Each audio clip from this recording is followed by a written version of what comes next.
You be saying no, no, no, no, no, no. Then saying yes, yes, yes. 'Cause you're messing with your head. Oh, she's sweet but a psycho, a little bit psycho. At night she's screaming, my, my, my, my mind. Oh, she's hot but a psycho, so left but she's right. Assalamualaikum warahmatullahi wabarakatuh. Waalaikumsalam warahmatullahi wabarakatuh. Perkenalkan, nama saya Alif Kasman Adril dengan NIM 05501425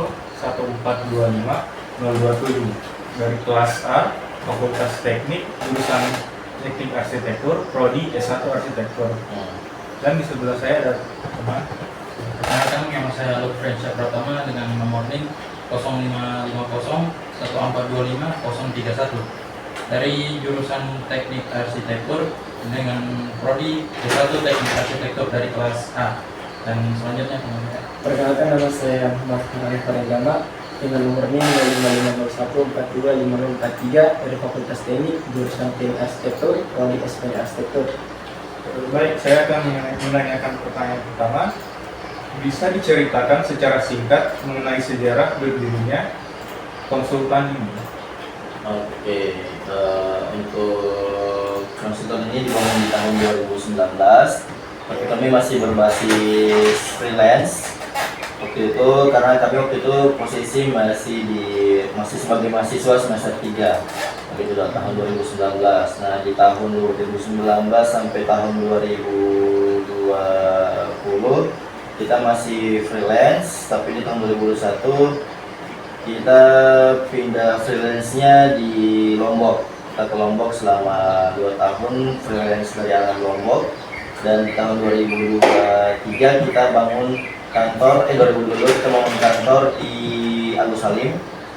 Terus kita pindah di sini di tahun 2024 begitu. Dan kita sudah sistem gaji bulanan.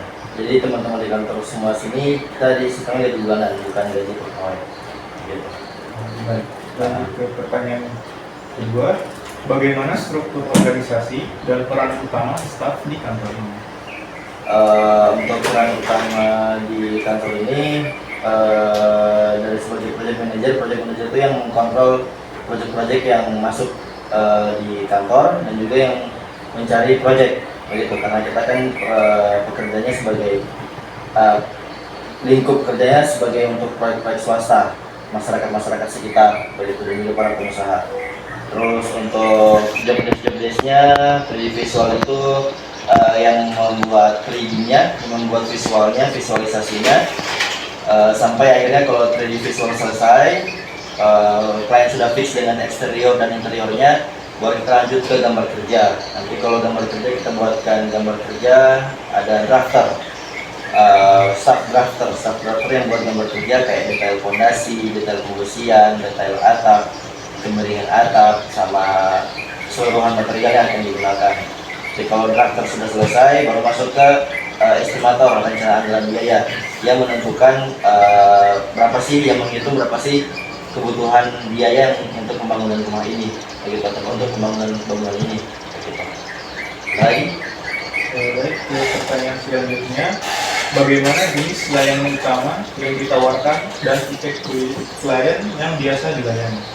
kalau untuk layanan utama kita biasa mengurusi terkait perencanaan pembangunan. Jadi kalau ada klien yang sudah mulai membangun atau yang butuh perencanaan pembangunan, diarahkan ke kita yang buatkan perencanaannya sampai detail gitu. Karena kadang-kadang klien ingin untuk mengekspresikan hasil ide yang sudah dia rencanakan.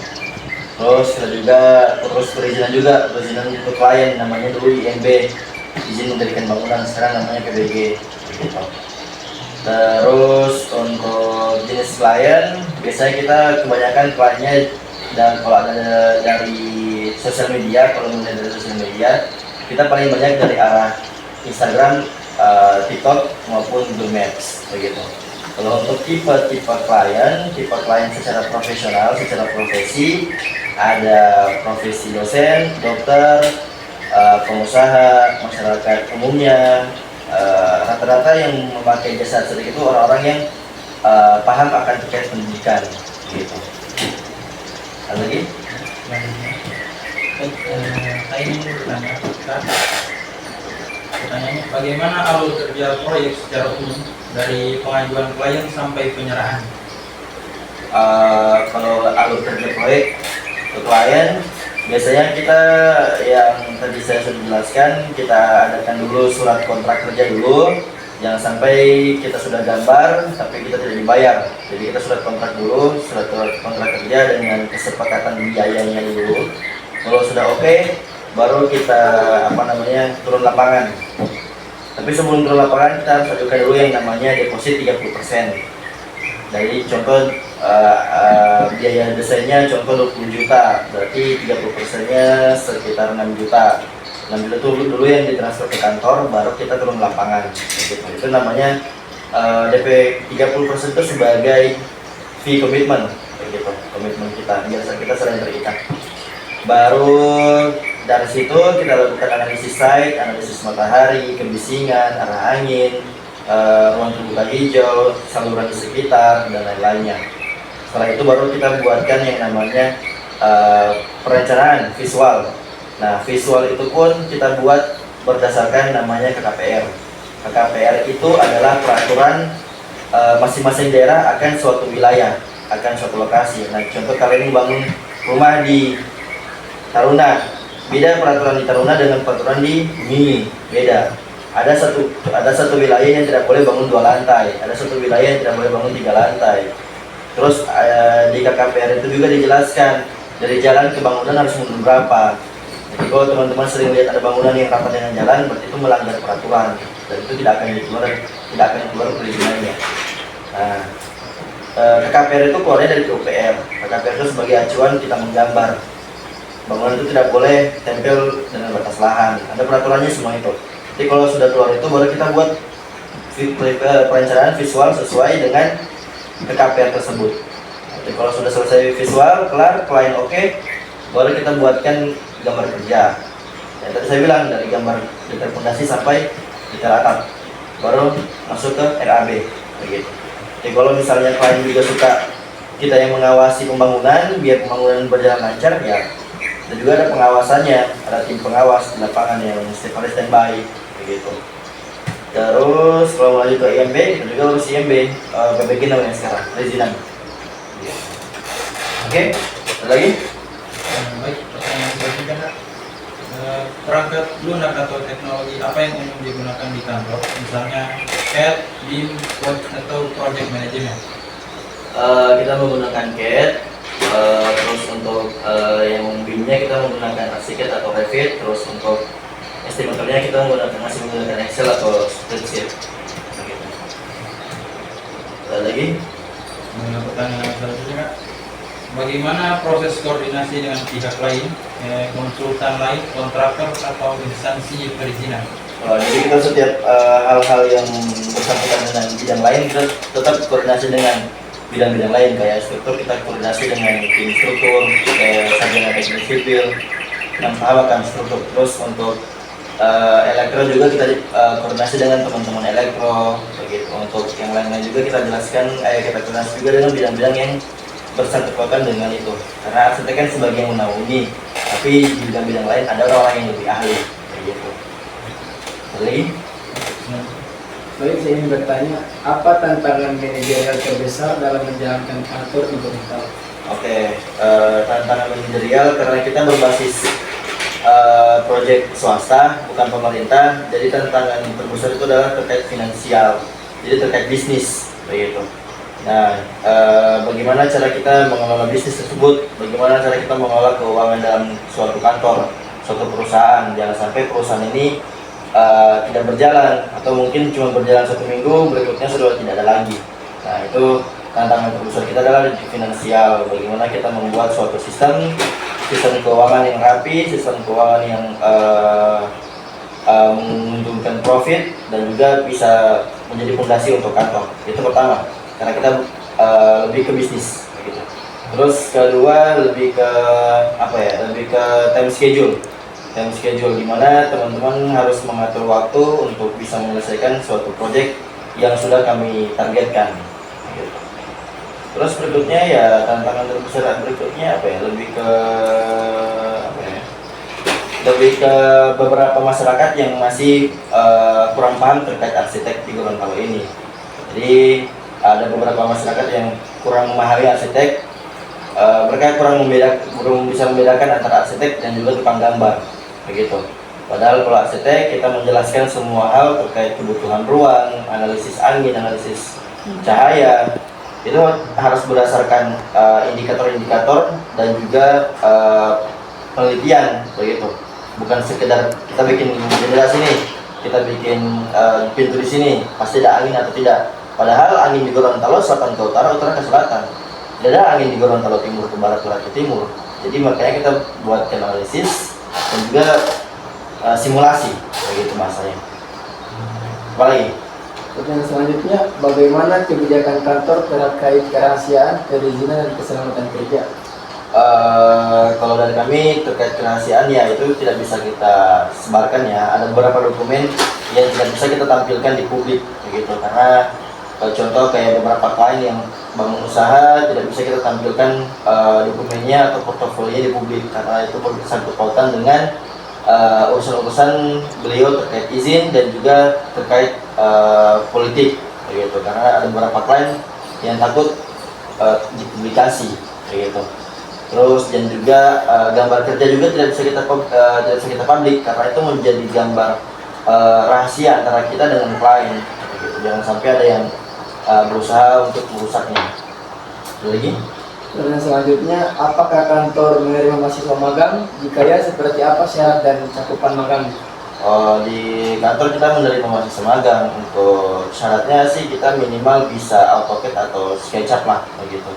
Terus untuk berikutnya ya kita mengikuti dari arah kampus saja sih. Pertanyaan terakhir, mohon berikan nasihat bagi mahasiswa arsitektur yang ingin bekerja di konsultan atau membuka praktik sendiri.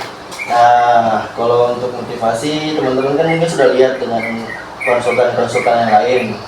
Teman-teman, apakah memang serius untuk bergerak di dunia arsitek, begitu? Karena dunia arsitek ini jalannya panjang,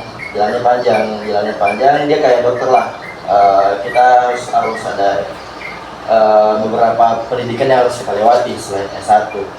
Terus untuk menjadi seorang arsitek atau buka perusahaan yang kayak begini, dibutuhkan orang-orang yang bisa nekat lah bahasanya, begitu.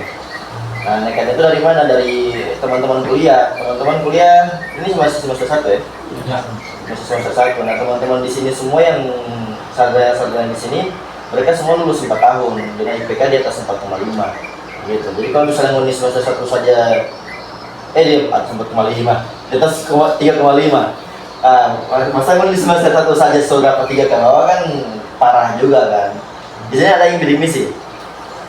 Ada yang bidik misi. Itu bidik misi. Keep. Sekarang keep. Itu makanya apalagi kalau keep kan harus mempertahankan di IPK atau.